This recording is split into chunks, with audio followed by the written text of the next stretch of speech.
तो अशोक यादव जी बताइए, आप इस तरह की बातों को तूल क्यों दे रहे हैं? आप राजनीति क्यों कर रहे हैं? क्या आप यादवों के साथ साथ पीडीए कुनबे को साथ लेकर चलते हुए 2027 का समीकरण साध रहे हैं? क्या आपको राजनीति करनी नहीं चाहिए? दरअसल अनिला सिंह जी ऐसा कह रही हैं।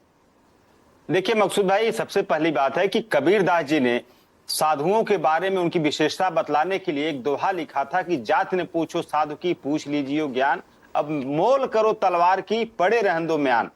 तो लेकिन कबीरदास के दोहा को आज जब उत्तर प्रदेश की जनता जब उनके दोहे को का विश्लेषण करती है तो पाती है कि उत्तर प्रदेश के सत्ता के सर्वोच्च कुर्सी पर बैठा हुआ व्यक्ति जिसको साधु कहते हैं वो कितना बड़ा जातिवादी।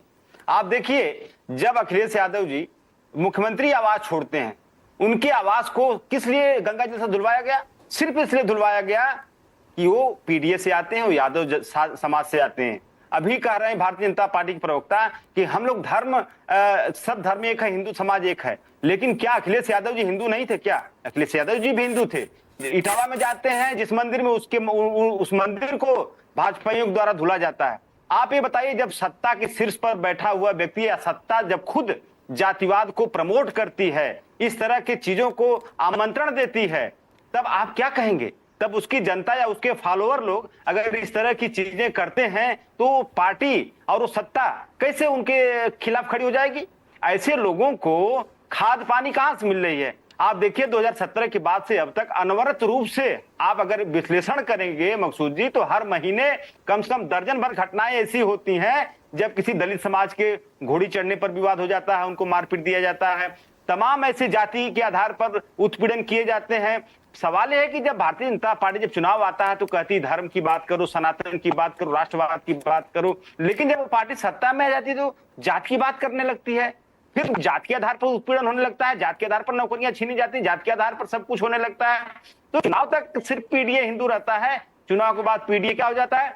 जातिवाद में के मखड़जाल में फंस जाता है।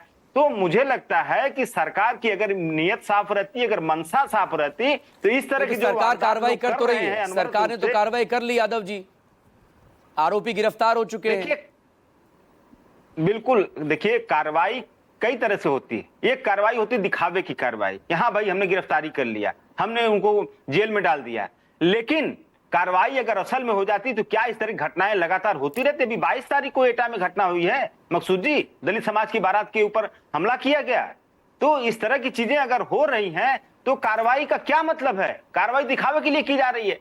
कार्रवाई का मकसद अगर इस तरह घटनाओं को रोकना रहता तो इस तरह की बातें नहीं होती। दूसरी बात मैं कहूंगा, भारतीय जनता पार्टी जब हिंदुत्व की बात करती है मकसूद जी, तो मनुवादी हिंदुत्व की बात करती है। और मनुवादी हिंदुत्व क्या है? वही ढोल गंवार शूद्र पशुनारी सकल ताड़ना के अधिकारी। फिर वो जो मनुवाद में जो हिंदुत्व है उस हिंदुत्व की बात करती है कि ब्राह्मण सत्ता के सर्वोच्च शीर्ष पर बैठेगा, शूद्र जो है वो निंदनीय है, शूद्र छोटा है। महिलाओं के बारे में मनुस्मृति में क्या लिखा हुआ है कि महिलाओं को कभी स्वतंत्र नहीं छोड़ना चाहिए, उनको अपने पिता के संरक्षण में होना चाहिए, उसके बाद अपने पति के संरक्षण में होना चाहिए, पति के मर जाने के बाद उनके अपने बेटों की दया पर होना चाहिए। तो देखिए, मनुवाद और हिंदुत्व, मनुवादी हिंदुत्व यही होता है कि दलितों को, महिलाओं को, पीडीए के लोगों को किस तरह से उपेक्षित वर्ग में रखा गया है, यही भारतीय जनता पार्टी का हिंदुत्व है। और पीडीए समाज जितना जल्दी इनके मनुवादी हिंदुत्व को समझ लेगा उतना जल्दी वो उसका भला हो जाएगा। और ये माननीय राष्ट्रीय अध्यक्ष जी ने, चूंकि मानिला जी ने कहा, जो सम्मानित करने काम किया, उन्होंने एक मिरर दिखाया है कि आप भले अपमानित करो, लेकिन हम यहाँ बैठे हुए पीडीए सम्मान के मान सम्मान के लिए हम यहाँ बैठे हुए हैं, उनका अपमान नहीं होने देंगे। ये राष्ट्रीय अध्यक्ष जी अखिलेश यादव जी ने मैसेज दिया है कल पार्टी कार्यालय से।